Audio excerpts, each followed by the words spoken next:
ধর্মীয় শিক্ষকের নিয়োগের খবর নাই, আর যেটা একটা ঐচ্ছিক বিষয়, সেই বিষয়ে আপনারা শিক্ষক নিয়োগ প্রজ্ঞাপন জারি করেছেন। এতে আমাদের বুঝতে বাকি নাই যে আপনারা কি চাচ্ছেন। এই প্রজ্ঞাপন বাতিল করতে হবে এবং ধর্মীয় শিক্ষক নিয়োগ এবং ধর্মীয় শিক্ষা কারিকুলাম বাস্তবায়ন করতে হবে।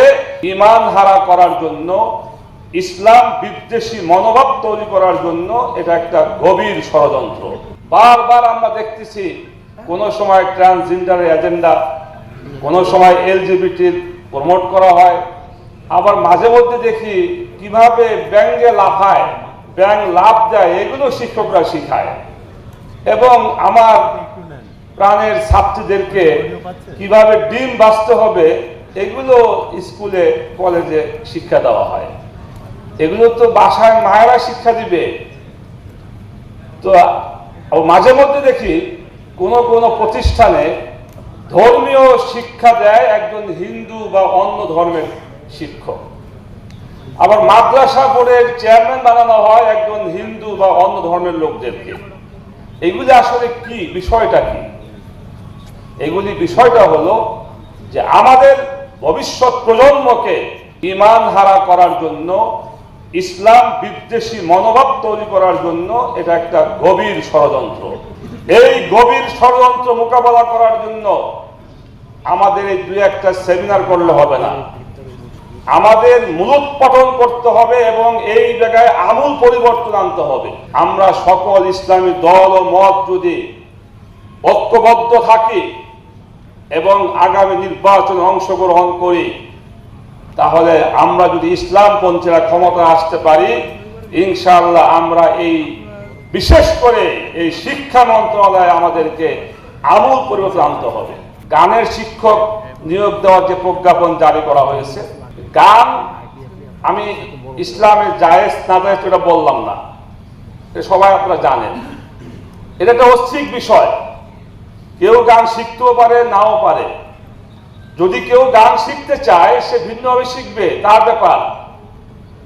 কিন্তু ধর্মীয় শিক্ষা এটা তো ঐচ্ছিক বিষয় নয়, এটা একটা ফরজ এবং আবশ্যকীয় বিষয়। তো সেখানে ধর্মীয় শিক্ষকের নিয়োগের খবর নাই, আর যেটা একটা ঐচ্ছিক বিষয়, সেই বিষয়ে আপনারা শিক্ষক নিয়োগ প্রজ্ঞাপন জারি করেছেন। এতে আমাদের বুঝতে বাকি নাই যে আপনারা কি চাচ্ছেন।